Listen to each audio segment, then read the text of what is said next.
Um, I'll go ahead and start the recording so everybody, I know Liz couldn't make it, and I know Lynn wanted to make it, but she couldn't make it either. So Okay. we'll just record it and everybody will be able to go through it. So what I was thinking, I had sent you guys some example documents of the rubrics and then the checklist that I sent through, just so you could see our side of it. But you didn't get to see the video of those people, so I thought that would be a good time for us to kind of look and make sure we're all on the same page and talk a little bit about the script. Even though it's not an exact script, it is, I mean, pretty standard what you say each time. You're just guiding them through the coaching process. So I thought what I would do is kind of go through trainer at least, and then we'll talk about the other options because they'll look a little bit different, and we'll talk about where to make sure we know how to find the scenarios and check to make sure that the learners have access to them, because it's a little uncertain as to whether or not they have access to them. So, so anyway, any questions before we kind of get started? I know you probably just have had a chance to look at those documents, but I looked at them yesterday and then saved them and then put them in a little grouping type folder thing for myself, so I have, you know, at least if I need to go to them, I have something to look at. Gotcha. Okay, so if you're cool, we'll go ahead and let me find the right video. So we'll look at Sheila Welch first. Okay. Let me just... And do I need to find her example that you sent, or will you be sharing that on the screen here in a little bit? I can only share one thing at a time, so you may want to go ahead and pull that. That's a good question. You may want to go ahead and pull that open. Okay, let's see if I can figure out how to minimize this to you have to tell it to stop being full screen. Yeah, I don't know. I'm trying to figure out how to do that. Usually it's up near the top. Yeah, hang on, I think I found it. Okay. Let's see. Maybe not. Oh, well, go ahead. I'll watch. I did something. I can always share it at the end anyway. I mean, there's no problem to share it at the end. I got it to cooperate, so I'm good. Okay, perfect. So this is Sheila Welch, Kathy, and we're going to go ahead and watch. We won't watch her whole video because it's 30 minutes. We'll watch a chunk of it, and then we'll scan forward a little bit and watch another chunk. And then we'll discuss sort of what our conversation sounded like and get to a little bit of a script. And then we'll do one more, and then we'll move into consultant and coach. So, hang on. I forgot to do something so that you can hear it. Okay. All right. Now let me try it. Normal aging, as I said, is equaling dementia. That's just not true. There are actually some conditions that result in symptoms that look like dementia symptoms, but they act like dementia symptoms, but it does not mean that it's dementia. These are pseudo-dementias, and they are brought about by things like depression, some sort of mental health issue, hypothyroidism, or B12 deficiency, or a urinary tract infection. Those kinds of things can bring about symptoms that look exactly like that scary thing that we're all concerned with. We can have medication complication. We can have unaddressed vision problems or unaddressed hearing problems that make us behave and act as though we are living with dementia. We can have unaddressed diabetes or even sleep apnea that will result in symptoms that for all the world look like dementia. These things are perhaps treatable, even curable, and these things themselves tell you the reason that it is so important to get an evaluation right away. If you see any of these going on in yourself or your loved one, don't hesitate.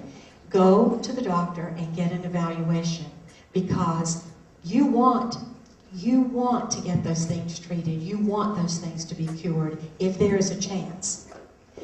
Okay, what if they're not treatable? What if it's Alzheimer's?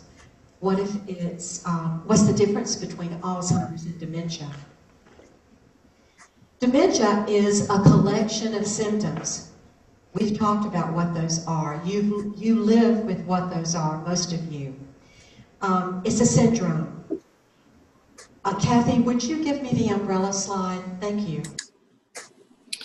So just pause there for a second. What are you guys thinking as you watch this video? What are you noticing, and what are you, as you're thinking about the rubric itself and what questions you might ask, what would be your little notes that you would be jotting down as you're watching this video? She has a base knowledge line. I would put notes of an area to grow in would be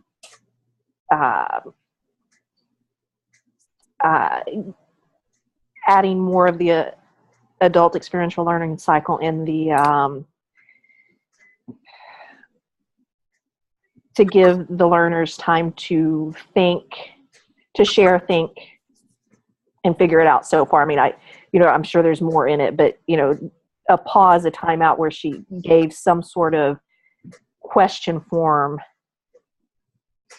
in that first little bit. Yeah, and so it was obvious, she was kind of doing her overlay and trying to put it all out there. How would you ask her? Yeah, go ahead, Kathy. And she kind of started to do it, and then she kind of stopped when she said, I'm sure you all see this, or it was something like that. And I thought, whoa, here's an opportunity. Yeah, exactly, yeah. So how would you get her to see that without saying, one thing that would really help this along would be to add more sharing from the audience.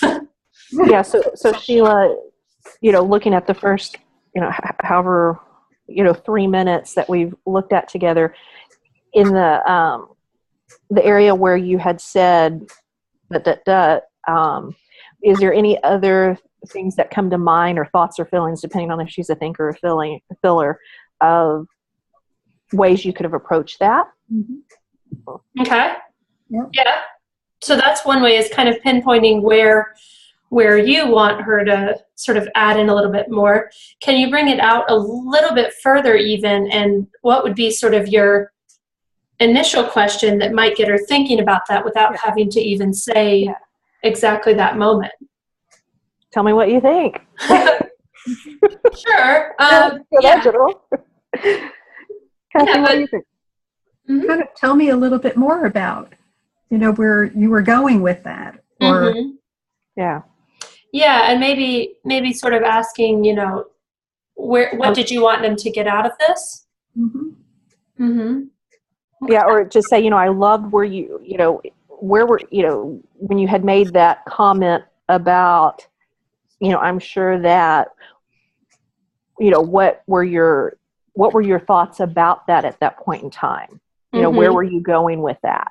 Sure. So one thing, and I mean, it's so tempting to do, one thing with these research is it's really tempting to want to still find the spot to make it better for them and help them find that one same area that you found. So one thing that has been extremely useful for me is sticking a little bit closer to the coaching template, where you just start them with, instead of saying, I really liked, or I thought this was great, starting with, okay, so tell me a little bit about the training and the setup and whether it was similar to what you normally do or different. But then starting with so tell me 2 parts of the AELC that went really well for you. Okay. So that right there can kind of start them off at least thinking, because for a lot of these guys, it's been a long time since they even had their training class. And even in the training class, it wasn't as clear that we were expecting really strong AELCs over and over and over again. So that offers you sort of a good chance to review it if they don't know it very well. And I just go through the 5 different steps and sort of talk about them just a little bit to kind of jog their memory.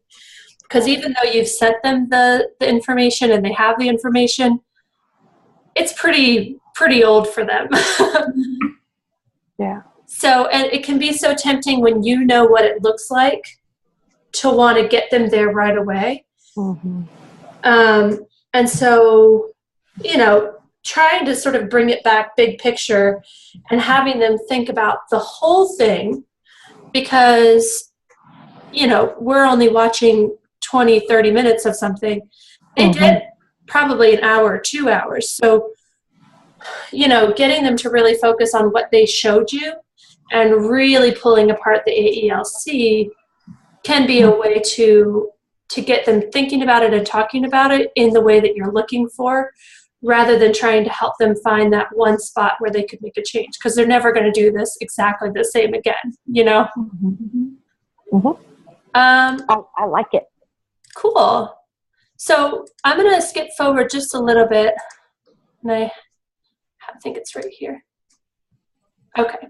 So we'll look at, this is where she's actually doing an activity, so we'll get to see kind of an AELC, and we'll get to kind of think what other questions we would have for her once we get into it. And then once you've had her sort of denote those 2 positive parts of the AELC, and once you've helped them kind of understand again, they're usually pretty good about picking the 2 that they did well and the 1 that they want to work on. And then you can go back and kind of look at it again in more depth and say, so when you were first introducing it, you know, and then you can do those questions that you guys came up with once you've kind of talked about the piece as a whole. Whatever you have to do like this, arm's length.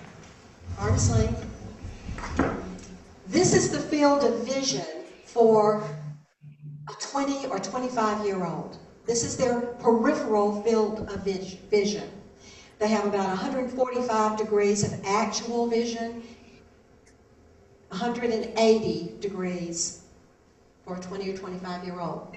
Bring that in, 45 degrees, and you are looking at the field of vision for a 75-year-old person who is aging normally. Along about 50 years old or 40 years old, we began to trip, but we had reflexes fast enough to catch us.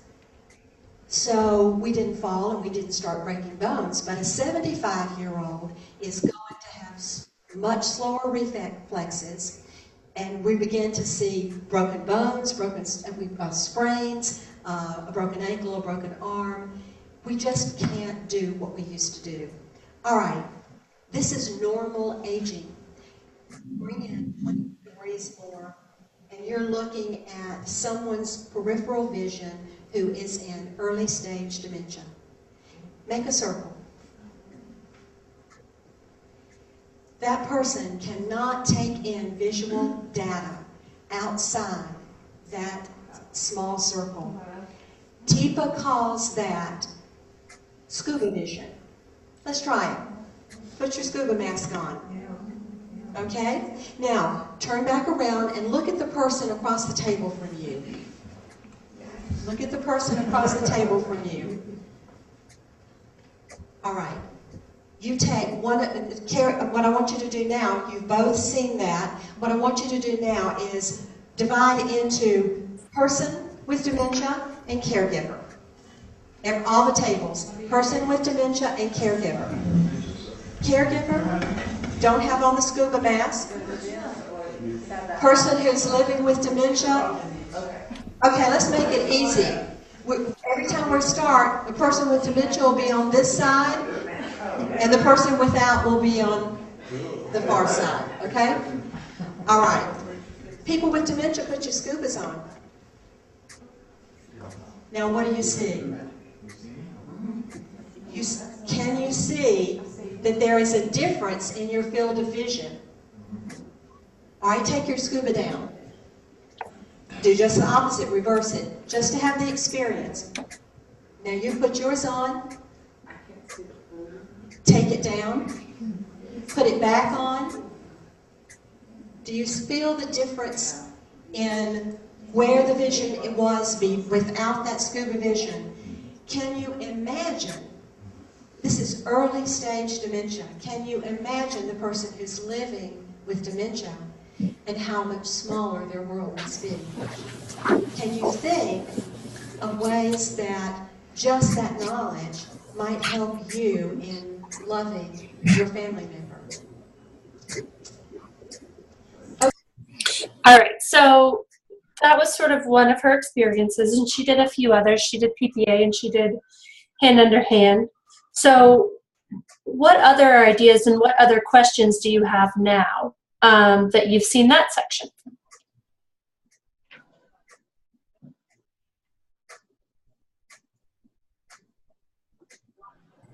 I think it would be go back to, would be asking her what type of response was she maybe seeing from the audience, because she was visually seeing a response, but she wasn't getting a verbal response from the audience. So I might ask her, or her, what did she feel? And that might open up the discussion that maybe she could have had some interaction with the group.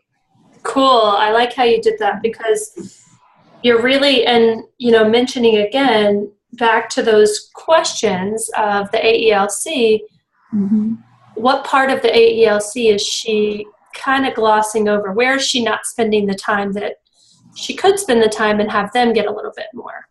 Right. Well, I think she spent more time with sharing. Because even as partners, they weren't sharing. Right. So really getting her to see, and it's sort of a bigger picture. It's not exactly that in each moment she needs to ask this specific question. She was asking the right questions, right? What was she missing was the actual feedback. And she was getting feedback, right? She was clearly getting mm-hms and oh yes and right. But was she actually getting clear feedback about what they felt and why it was different? That's right. So they did, so they weren't having an opportunity to figure it out for themselves. So but and I would say to her, even in that last comment that she made, where it was, when she was talking about scuba vision and all, is how, as a caregiver, can you see what a difference it would make? Great point, but right. And I mean, that's exactly, had she just waited for a second, actually gotten a response, how cool would that be for them to walk away with something that was that apply step, or even try it out? And that's where you'll see probably a shift in October of when we really started pushing the AELC as action, questions, action. Right. But these earlier ones, I've had so many people say, well, I've got information, and they do. Her information is solid and it's good, and her PPA demonstration is wonderful. But it's her doing a lot of the teaching, and the learners are taking in a lot, but are they really doing the learning? And so that's sort of just the question that often comes up that I keep finding with this first group, this first round of trainers. So we'll just look quickly at her.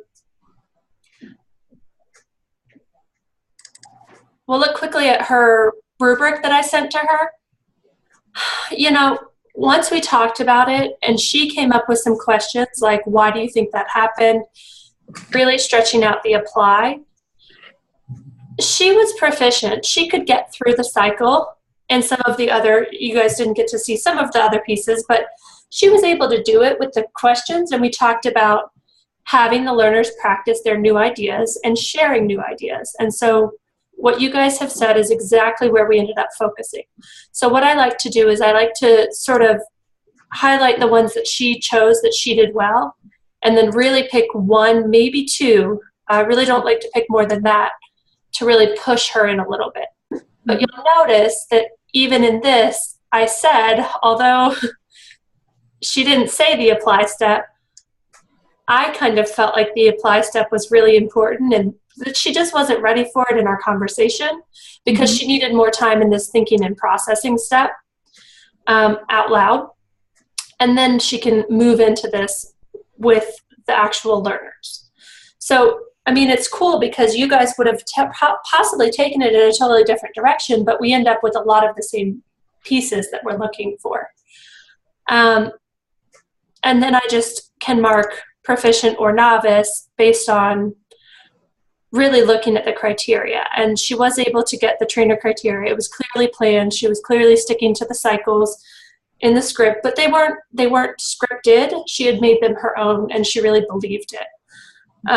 The dimension knowledge was strong.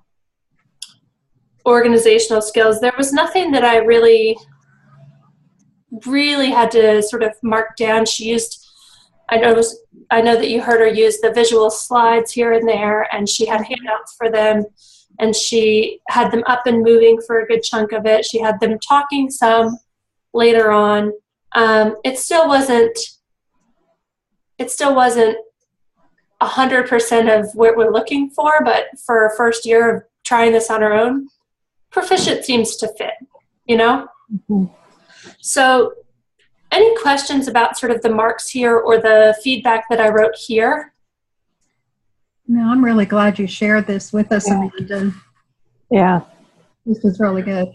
Do you ask, because they're sending you the 20-minute video and they're sending in 3 evaluation forms, but do you ever ask them how many trainings they've done? I do, and that's where I sort of start. I definitely do the PPA at the beginning because you don't even really know where they are in the country or the world. So it's kind of just good to break the ice, and I've been doing Zoom calls completely. I have not been doing any phone because it's a 30-minute call tops. I've just been sticking to 30 minutes because it's 20 to 30 minutes for me to watch their video and then do the follow-up. So then a 30-minute call, it's an hour total for each learner. And if you're spending more time than that, then it's, it's on your time, and that's not really necessary. So I've been doing Zoom calls with everyone, and I definitely started with the conversation of, where they are in their training, how they thought that training compared to their other trainings. He can't hear you, so don't. And then I asked them sort of how they see it progressing, because some of them are looking to get out of their current role, or their trainings are going to totally change. Some of them are interested in possibly doing another certification with us that fits better their role, because we offered trainer so early and some of the other ones didn't get going until after. They're interested now and they're ready now to try something else. And so I kind of talked to them about what the differences are between coach and consultant. And if it's someone who's really promising, easily proficient, probably could go accomplished, and they're interested in trying something and they ask you about bumping themselves up from proficient to accomplished over the next year, what I've been kind of working with them on, and this is, I'm going to talk with Beth and Mary and Deanna about this, but I've been sort of giving them the option of almost an AELC script creation. If they have a DVD that we have that doesn't have a script to it, it's not made into a workshop, it's just the DVD. For example, I had one woman who was about to do something for police and fire, firefighters in her area, and she wanted to use the EMS one, but we don't have a script for that. And so I said, that's a great opportunity if you want to create basically a script that does little mini AELCs. And so we go back over AELC so that that's really clear for them. Then great, you finish that, you send it back to me, I can review it, we can talk about it, and then I'll put it in sort of in circulation for the following year. It may take them a full year to get that done. This is not their main job. So that's an option, and then they can share that and we can share other people's with them if they make that accomplished level. So it kind of opens the door for a little bit more flexibility in what they can train, because some of the trainers are just training something anyway, and at least this gives them a better guide where they're not trying to make it up on their own. I appreciate that you had Sheila Welsh on that video, because Robin had emailed me on a Sheila Welsh to potentially include for the online support series. So now I'm assuming it's the same Sheila Welch. Yeah. Yeah, and she had expressed, and that was one that she had expressed an interest to me in the consultant group, because we didn't offer that, but she runs a lot of support groups in her area. So it sort of fits. And so it's kind of, this recertification process is kind of cool because it opens that door to potential other connections and other uses for some of our certified trainers. So now if we can get this growing and they're doing file sharing, then we have more to offer them as they recertify, which is pretty cool too. And then the other piece that we're sort of looking for is if someone's really strong and they're really interested in getting a second certification or becoming a mentor, the new requirement is you've got to do 2 first.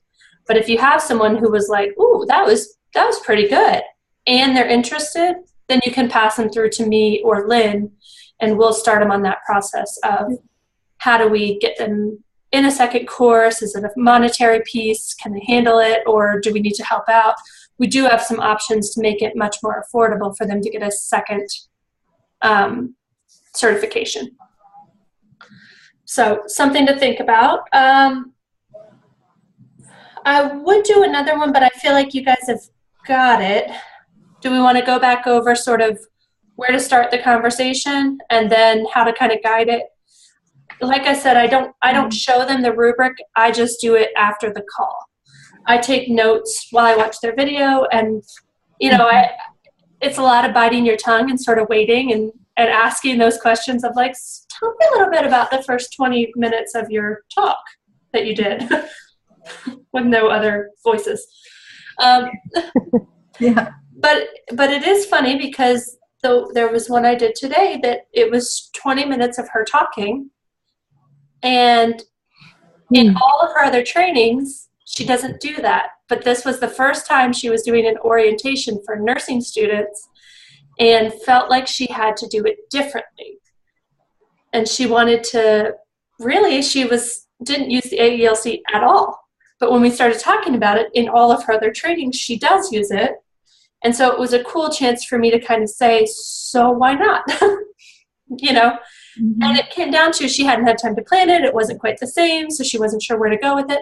And that's the mark of a very proficient trainer. I mean, straight down the line, if it doesn't fit exactly what I know how to do, then I get really jumbled and confused, and then I just tell. Yeah. And that's okay. But it was cool because she's like, actually, I'm really glad I showed you the worst video. Me too, because now you're not going to do that again. So it's kind of cool if you're really open that they really do come up with the solutions, and they really do walk through it on their own. And it's a short conversation, but you get a lot from it.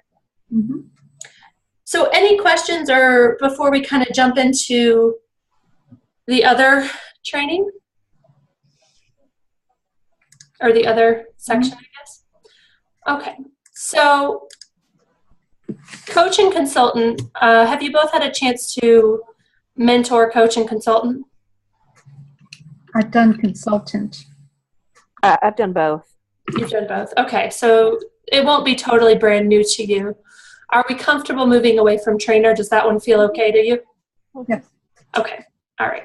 So with coach and consultant, I sent you sort of the basics of what we expect. And then just trying to find the right document. So with consultant, what we're looking for, I guess it's not in this email. Bummer. Okay, so what we're going to do is we're going to actually look at the manuals, which you guys have access to. They will have different manuals because they're older. So when you send that initial email, what we're going to do is we're going to try to make sure we send, even if it's not on the Pause Approach site, which I'm trying to get everything up there, but timing is of the essence. We think we can have it up in time, but I'm just going to pull up, this is in the newer consultant manual, a lot of the scenarios are, share my screen. A lot of the scenarios are the same, but they're just kind of they may look a little bit different.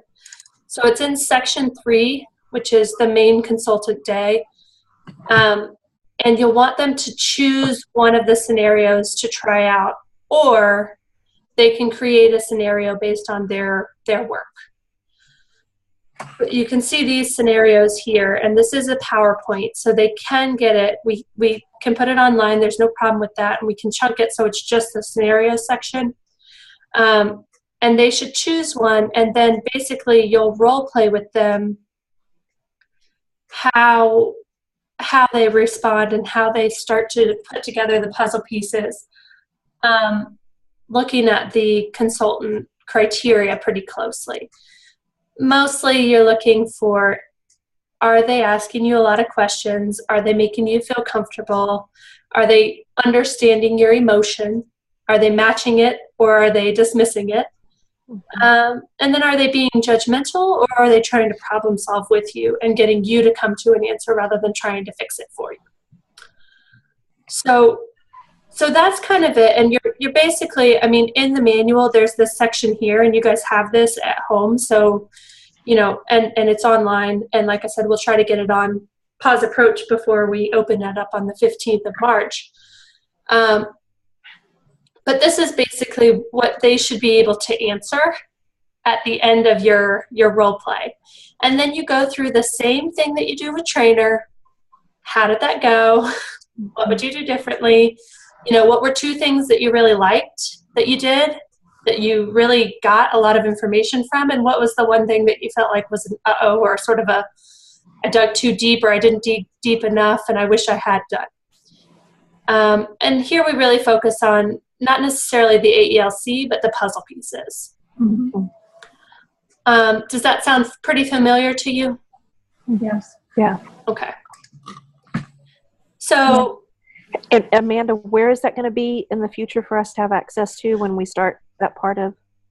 So right now it's currently in Dropbox in the retreat mentor. Oh, it's in the retreat. Okay. It is so in there. Some's in the retreat, and then some is in coach resources, right? Is that? And they should be the same. If they're not, then if they're Okay. not, what I'll do is I'll go ahead and put this section I'll just check out the scenarios for consultant and the scenarios for coach, and I'll put them in the research folder in Dropbox, which I think everyone has access to.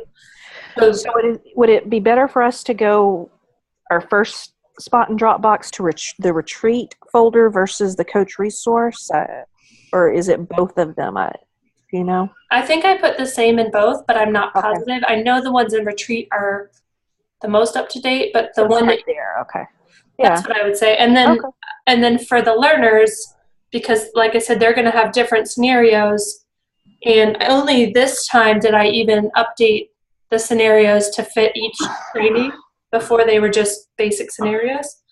But they'll be on Pause Approach as a PowerPoint and a Word doc or a PDF. Okay. So they should be able to. So they should be able to choose when you send that initial email or before you have your call. Make sure you get from them what number scenario they want to do in the consultant or coach. Got it. Okay. Okay. I think that's it for consultant. They also need to send in PPA and hand under hand, just a short little video. Okay. Some people will ask you, can they combine them? Yeah, that's fine if they want to. And it's the same for trainer. I didn't show you any of those, but okay. Yeah, that's right. It's the same idea. You're sort of saying, so tell me a little bit about how that went. I mean, it's very basic every time. They don't know that they're being coached a lot of the time. It's just how you phrase it, and it works. So the only other piece, let's see, you do the trainer, you do their video, and I watch it beforehand, so that you're not spending, because otherwise it's only a 30-minute call, you end up running out of time.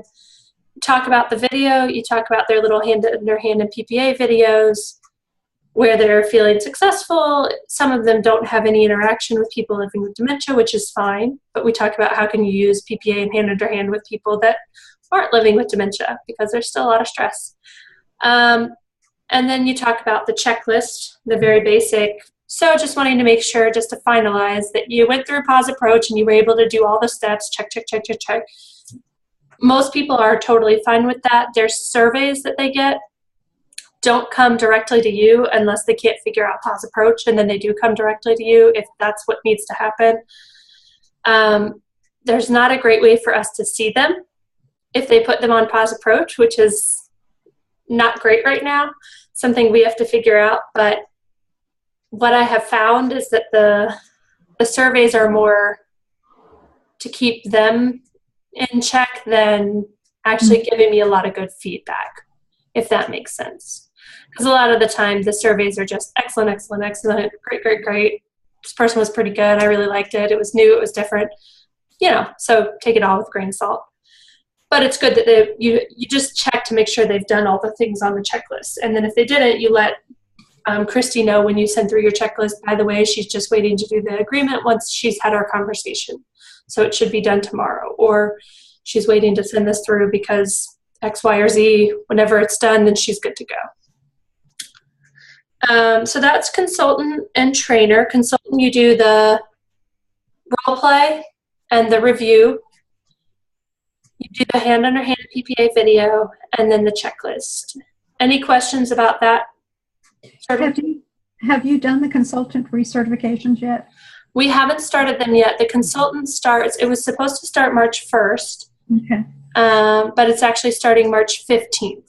I guess in my mind, I'm trying to see 30 minutes of doing that with the role play and the pieces and all.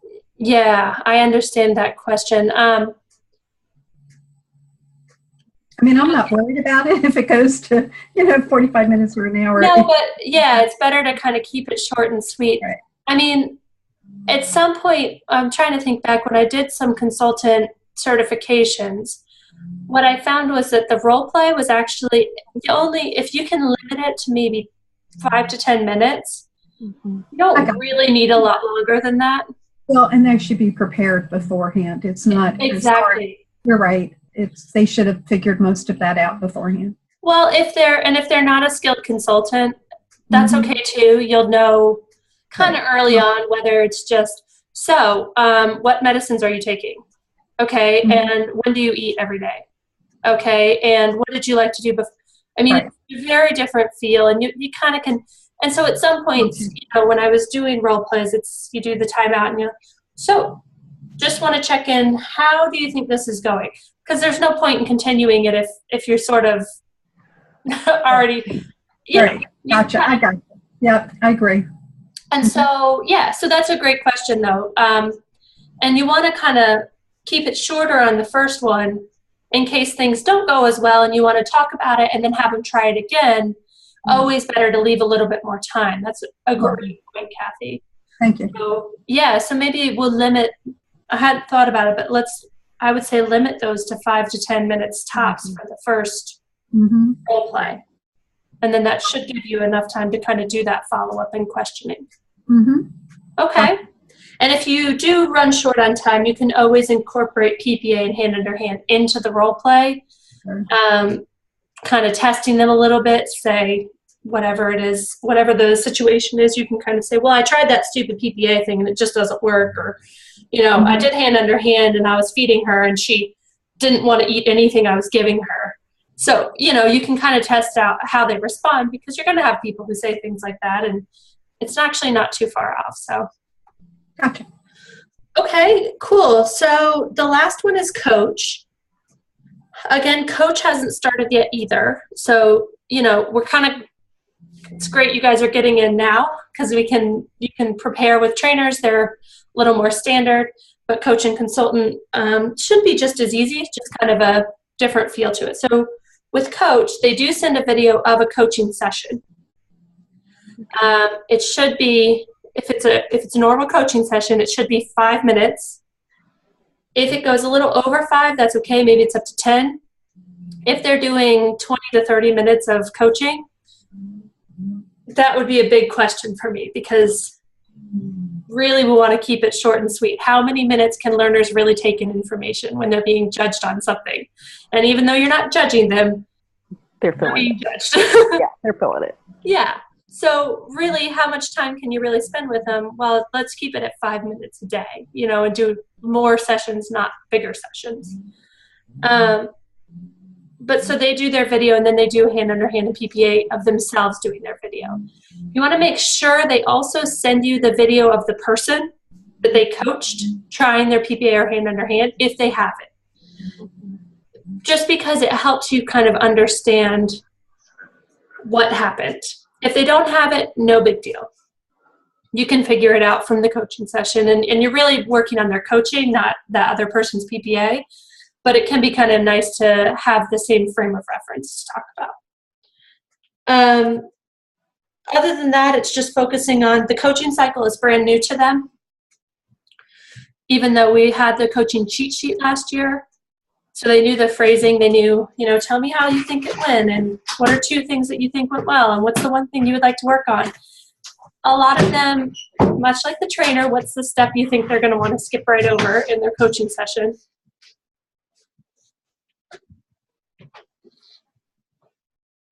The share part where where they give them time for the learner, the person they're coaching to share their thoughts or feelings. That's right. Letting the learner talk and answer some questions or ask some questions. And then what's the final step that so many coaches don't want to do because the apply the accountability because they'll say, so great. So you want to work on slowing down in PPA. Awesome. When do you think you'll have a chance to do that? Tomorrow? Great. Thanks. Will they maybe try it tomorrow? Maybe. What's more effective is trying to get them, and this was something that even brand new certified coaches really struggle to do because you feel like it's been so long and you've already done this whole training and you don't really want to do any more coaching. But if they can have them do it right in the moment with you, so let's try it one more time or let's try it 2 more times right.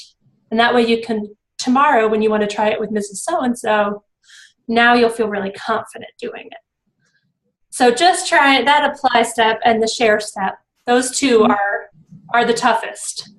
And getting them to steer it more positively to start. Because they're going to want to go right into that one thing that they should fix. Okay, cool. I mean, seems like you guys have got it. Any major questions or? I got assigned my first one this morning for trainer, so I may reach out, send you an email, through the process, just because I'm that hands-on where once I get in it, then it'll questions for sure. Yeah, so as soon as you get your learner, they are told that you'll respond or you'll get with them in 24 hours. So all I do is send them that email, and I think it's just at the top of my log. It is, yeah. So copy and paste that, and then I attach the PDF for trainer rubric and the PDF for the trainer criteria. So they get 2 documents and that email. Okay. And that way. Something I did notice, because you triggered my memory, PDF, when I save them, I try to go into the one where you type in, to put X's and all that. How do I get it to open up? Yeah, so you've got it. I sent you the Word doc as well, I think. And if I didn't, let me know. All I got was the PDF one. That could be, because this was when I wasn't sure who all was going to do it. So I'll send you the Word document of it, and then that way you can edit it yourself. Okay. I thought it was something that I need to do on my computer. I thought it was some sort of tech thing. I was like, I'm not able to get into. No, I mean, they do make PDF readers that you can convert it from PDF back into Word, but it's already a Word document. I would also check the Recert folder in Dropbox that I made. I made just a whole recertification folder, and I think that it's in there as a Word and a PDF. But it's in the retreat side, right? No. I made a separate, not in Coach, or it's in neither of those because it's a separate. Oh, it's in that separate one. Okay. Okay. So it's just called Recertification, and the Zoom call is in there. It's where you found the Zoom call. Yeah, I saw the Zoom calls, but I didn't see anything else yet. Maybe it hasn't populated on my side because I looked at that last night. All I saw was 2 Zoom calls when I clicked on a link. And I did when I went to the Dropbox because I didn't see it. I searched Recertification. and then all of your documents and all. So what we're saying is you're emailing them these 2 documents. Which, and I'm yes. filling up the blank assessment rubric, and you were selling them the criteria. That's right. I send them the recertification one, so it only goes to proficient. Right. And then that email, I just edit their name. Gotcha. And then you'll have to edit your information because it's my information. Kathy, will you show those again one at a time so I can see them? I'm showing the consultant one. Or the consultant? This is, can you see this? Right, but so it's the criteria that goes to proficient, and then the other thing, Which is the rubric. And it's just the blank. You want to make sure you send them the blank ones. the blank ones. Okay. And it's just for them to review. In the email, it says review these for, and we'll have to change the wording slightly for consultant and coach, but pretty similar email. And I like templates are I love. Save so much time. Those. Yeah. Please keep sharing those. Yeah. So, so that's what I send in that initial outreach, and I send it right away so I don't even think about it. I add them to my log so that I have their name and email and the date that I contacted them. And that's all I do on my end until I hear back from them. Okay. And then, So when we get off the phone, I'll go ahead and copy and paste and send. Yep, and I send them PDFs only. Even when I filled it out as a Word document, I save theirs as a PDF. So okay. It just protects it a little bit from them changing it or messing with it or whatever. Okay. and in our last call, you said that the internal recertification checklist, that'll go to Christy? That's right. Yeah, we're going to shift it. It originally went to certification. Right. But what we found was that it's sort of, with it going to certification, it was like it would have to go through Beth, who then forwards it to Christy. Right. So we're just cutting out the middleman. I know in October and November, December, for the consultant certifications, we did send them to, I believe it was Christy. We didn't send them to the certification. So Right. Yeah.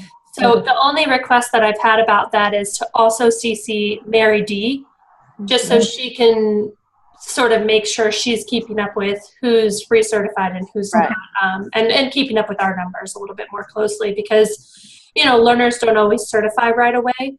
And so some people are stuck with a big chunk of learners, even though we might have gotten the same amount at the same time.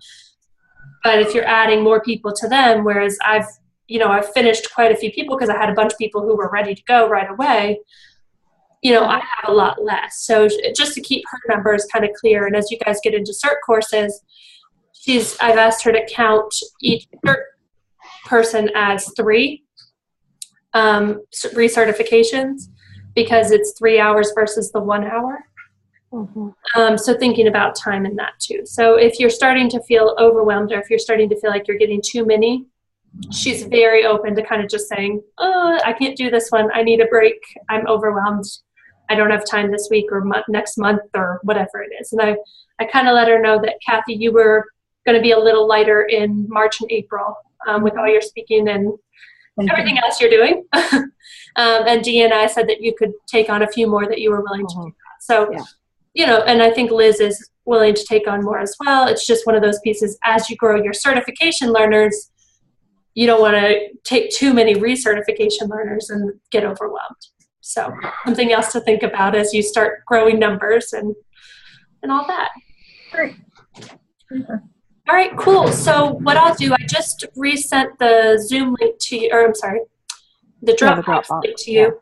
If you don't get it, go online and click the little bell on your Dropbox account. That should open it up to you. Sometimes our email hides it, puts it in the trash. So, and then it looks like all of the Word and PDF documents are there. So I'm not going to email it again. But if you have a hard time getting to it, then let me know. Okay. Super. Okay. Thank you. That was great. Of course. Yeah, thanks, guys. This was awesome. And thank you so much for taking some learners on. We are ever grateful. Leslie's grin couldn't have gotten any bigger. It'll be fun.